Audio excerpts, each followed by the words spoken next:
بسم اللہ الرحمن الرحیم۔ میں ہوں اے انصاری۔ محترم جناب ڈاکٹر کاشف خان صاحب کا یہ بیان سنیے۔ اس کا عنوان ہے کہ عیسیٰ علیہ السلام انسان نہیں تھے بلکہ کتاب تھے۔ عیسیٰ کتاب تھی۔ آپ بیان سنیں۔ جب سے ڈاکٹر کاشف خان اپنی قرآنی تحقیق کے ذریعے یہ بات واضح کر کے منظر عام پر لائے ہیں کہ قرآن میں بیان کیا ہوا رسول کوئی انسانی پرسنلٹی نہیں ہے بلکہ اللہ کا پیغام ہے جسے پیغمبر بنا کر پیش کیا گیا، اور جب سے یہ بات بھی منظر عام پر لائی گئی کہ قرآن میں بیان کیے گئے دیگر انبیاء کے ناموں کے ساتھ ساتھ عیسیٰ بھی اللہ کا پیغام ہے، تو اس وقت سے ایک سوال بہت شد و مد سے لوگ پوچھ رہے ہیں کہ پھر قرآن میں اکثر آیات میں یہ کیوں کہا جاتا ہے وَإِذْ قَالَ عیسیٰ، اور جب عیسیٰ نے کہا یا وقال الرسل، اور رسول کہے گا، اور بھی دیگر آیات ہیں جن میں اس قسم کے الفاظ آئے ہیں، کیا کتاب خود سے کہتی ہے یا بولتی ہے؟ عرض یہ ہے کہ یہ سب غلط تراجم کی کارستانی ہے، جس سے ہمیں ایسا محسوس ہوتا ہے کہ ان آیات میں کسی شخصیت کی بات ہو رہی ہے یا کوئی انسانی شخصیت بات کر رہی ہے، مگر ایسا نہیں ہے۔ یہ سب اس لیے کیا گیا کہ شخصیت پرستی کا دروازہ کھولنے کے لیے جو جھوٹ وہ قرآن کے تراجم میں گھڑ چکے تھے، وہ وَإِذْ قَالَ عیسیٰ اور وَقَالَ الرُّسُلُ جیسی آیات میں بالکل برابر ہو جائے۔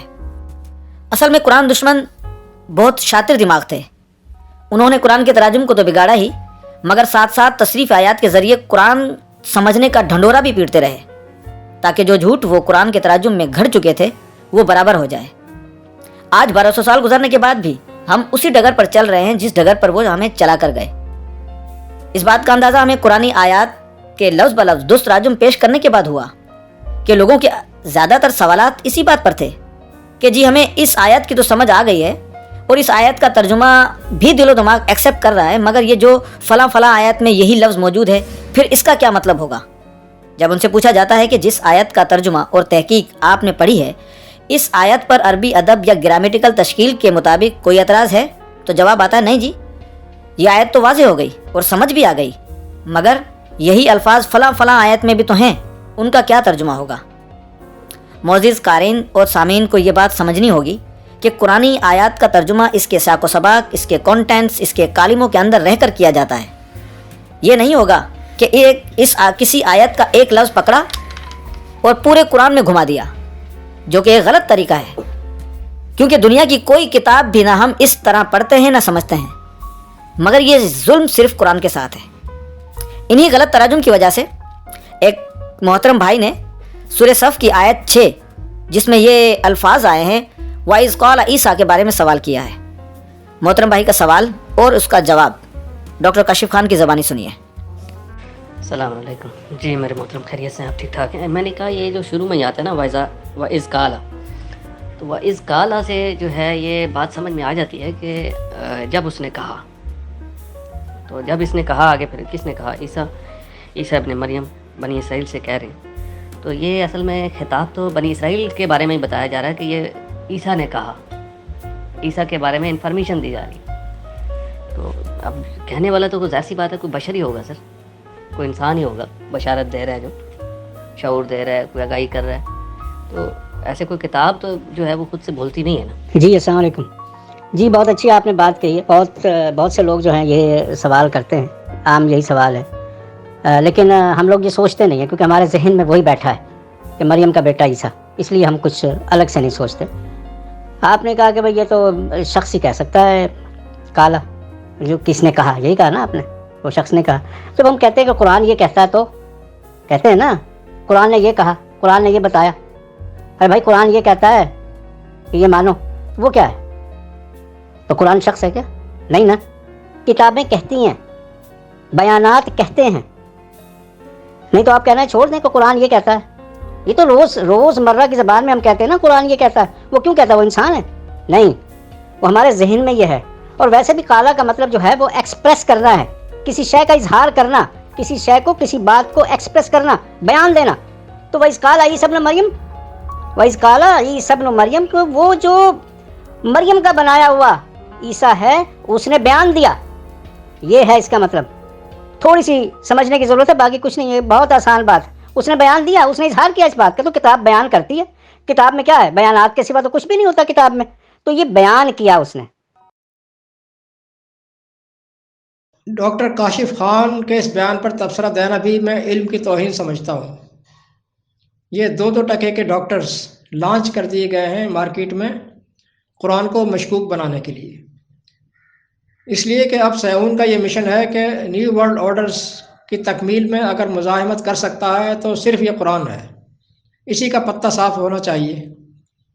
اس کو اتنا مشکوک بنا دو کہ عوام جو کہ اکثریت علم سے کورے ہوتے ہیں، اہل علم تو ان جیسے جائے ڈاکٹرز کے جھانسے میں کبھی نہیں آئیں گے، لیکن میجورٹی تو عوام کی ہوتی ہے، عوام کی۔ اگر قرآن کو مشکوک سمجھ لے تو سمجھ لو کہ ان کا مشن کامیاب ہو گیا۔ میں ان ڈاکٹرز کے نام لے کر بتا رہا ہوں، لوگ اعتراض کرتے ہیں، کہتے ہیں کہ نام نہ لیا کریں۔ نہیں، نام تو میں لوں گا۔ نام اگر نہ لیا تو پھر یہ ان موذی ڈاکٹر سے بچانا ممکن نہ ہوگا۔ کیسے بچایا جائے گا عوام کو؟ اگر کہیں میں فراڈ کروں تو میرا بھی نام لے کر بتایا جائے کہ اے ایس انصاری یہ فراڈ کھیل رہا ہے، تاکہ مجھ سے لوگ بچ سکیں۔ کچھ کے نام سن لیجئے، سب تو مجھے یاد نہیں ہے فی الحال، کچھ کے نام میں آپ کو بتا رہا ہوں۔ ڈاکٹر کاشف خان صاحب، یہی doctors, doctor Kashif Khan, doctor Shahab Alam, doctor Qaiser Abbas, doctor Asar ul-Islam, جنت پارٹی والے، وہ امریکہ میں جو بیٹھے ہوئے ہیں۔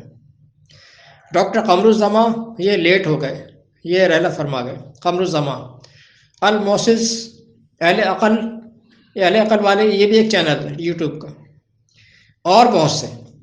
ان سب کو میری دعوت ہے آن لائن آ کر کے مجھے سمجھائیں۔ میں آن لائن سمجھنا چاہتا ہوں، میں نہ سمجھوں لیکن سمجھوں گا بھرے بازار میں، کھلے چوک میں، تاکہ میرے ساتھ ساتھ اور لوگ بھی سمجھ لیں، مجھ جیسے نہ سمجھ وہ بھی سمجھ لیں۔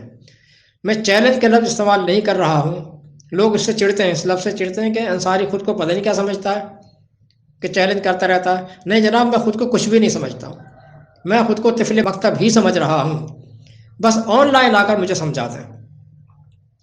مقدمہ پیش کرنے والے صاحب نے یہ بھی اعتراض کیا ہے کہ تصریف آیات کا ڈھونگ صرف قرآن کے ساتھ رچایا گیا ہے، یہ ڈھونگ صرف قرآن کے ساتھ رچایا گیا ہے۔ نہیں جناب، ایسا نہیں ہے۔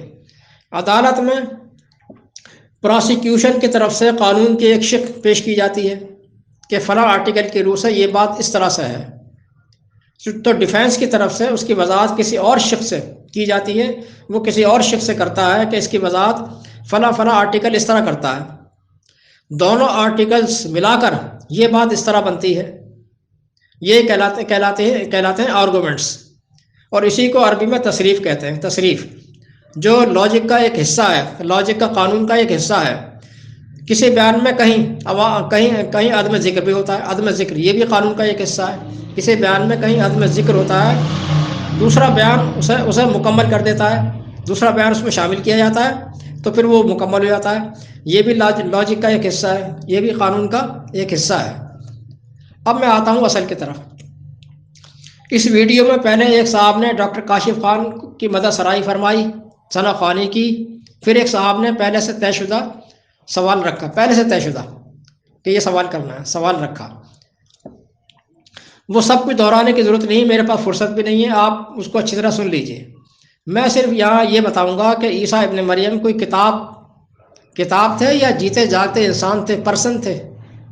61/6 سے انہوں نے ثابت کرنے کی کوشش کی ہے کہ وہ انسان نہیں، کتاب تھے۔ کتاب بھی تو کہتی ہے، قرآن یہ کہتا ہے، بائبل یہ کہتی ہے، سائنس یہ کہتی ہے، وغیرہ وغیرہ۔ اب سنیے کہ سب کچھ غلط فرما رہے ہیں، کتاب بھی کہتی ہے لیکن یہاں عیسیٰ ابن مریم انسان ہے۔ سنیے، وما اوتیہ موسیٰ و عیسیٰ وما اوتیہ النبیون 2/136۔ بہت سے انبیاء بشمول عیسیٰ کا ذکر کرنے کے بعد قرآن کہتا ہے کہ مومن یہ کہتے ہیں کہ ہم ان سب پر ایمان لائے جو ان تمام پر نازل کیا گیا، اور عیسیٰ پر نازل کی گئی، اور جو تمام انبیاء پر نازل کی گئی۔ گویا کہ عیسیٰ علیہ السلام نبی تھے جن پر کتاب اتری تھی، دیگر انبیاء اور عیسیٰ علیہ السلام بھی یہ نبی تھے جن پر کتاب اتری۔ کتاب نبی نہیں ہوتی، نبی پر نازل ہوتی ہے۔ اب دوسرا والا، یا عیسیٰ انی متوفیکا و رافعک الیہ 3/55۔ اے عیسیٰ میں تجھے وفات دے کر اپنی طرف اٹھا رہا ہوں. کتاب کو وفات نہیں دی جاتی، وفات انسان کو دی جاتی ہے. تیسرا حوالہ اِنَّا مَثَلَ عِیسیٰ کَمَثَلِ آدَمَ خَلَقَهُ مِن تُرَابٍ 3/59. بلا شبہ عیسیٰ کی مثال اللہ کے نزدیک مثل آدم ہے کہ اس کو اللہ نے مٹی سے بنایا، یعنی ڈائریکٹ کریشن. جیسے آدم اور پوری نو، یعنی آدم کو فرد واحد نہیں تھے، یہ پوری اسپیشیز تھی، پہلی نو. اس کو اللہ تعالیٰ نے ڈائریکٹ پیدا کیا، ڈائریکٹ کریشن بغیر نر مادہ کے ملاپ سے. وہی کہہ رہا ہے کہ عیسیٰ کی مثال بھی ایسا ہے کہ میں نے اس کو ڈائریکٹ کریشن اس کی ہے مٹی سے. کتاب اللہ کا کلام ہوتا ہے، وہ مٹی سے تخلیق نہیں ہوتی. آیا سمجھ میں؟ نمبر 4 وَقَوْلُهُمْ إِنَّا قَتَلْنَا الْمَسِيحَ ابْنَ مَرْيَمَ رسول اللہ 4/157. اہل یہود کا یہ کہنا تھا کہ ہم نے عیسیٰ ابن مریم رسول اللہ کو قتل کر دیا. دیکھا جناب، کتاب قتل نہیں ہوتی، قتل انسانی ہوتا ہے. اب آخری آیت رکھتا ہوں، آیت تو بہت ساری ہیں اور میں یہاں اس کو آخری آیت بنا رہا ہوں کہ دودھ کا دودھ اور پانی کا پانی کر دے گی. یہ آیت کتاب کو کبھی وصیت نہیں کی جاتی، کتاب کو وصیت نہیں کی جاتی، وصیت ہمیشہ انسان کو کی جاتی ہے. اب آیت سنیے، وَوَصَّيْنَا بِهِ إِبْرَاهِيمَ وَمُوسَى وَعِيسَى 42-13. اور اسی بات کی وصیت کی تھی ہم نے ابراہیم علیہ السلام کو بھی، موسیٰ علیہ السلام کو بھی، عیسیٰ علیہ السلام کو بھی. دیکھا جناب ڈاکٹر کاشف خان صاحب، وصیت تو انسان کو کی جاتی ہے، نہ کہ کتاب کو کی جاتی ہے. ڈاکٹر کاشف خان صاحب میں اتنے دلائل رکھ سکتا ہوں کہ آپ کی سوچ سے بھی زیادہ، لیکن یہ علم کی توہین ہوگی، علم کی توہین کہ جاہلوں کے منہ لگا جانا، یہ علم کی توہین ہے. یہ میں عوام کو بچانے کے لیے اور بتانے کے لیے میں نے کچھ عرض کیا ہے، عوام کو بتانے اور بچانے کے لیے. یہ آپ کے لیے نہیں ہے، آپ کے لیے نہیں. آپ کے لیے تو میرا یہی کہنا ہے کہ آپ آن لائن آ کر مجھے سمجھا دیں. آپ کی مہربانی گزارش کرتا ہوں آپ سے بھی، اور آپ جیسے تمام ڈاکٹرز ہیں نا جس قسم کی باتیں کرتے ہیں آ کر، میں ان سب سے گزارش کر رہا ہوں کہ مجھے آ کے آن لائن آ کر مجھے سمجھا دیں تاکہ اور لوگ بھی سمجھ لیں. والسلام.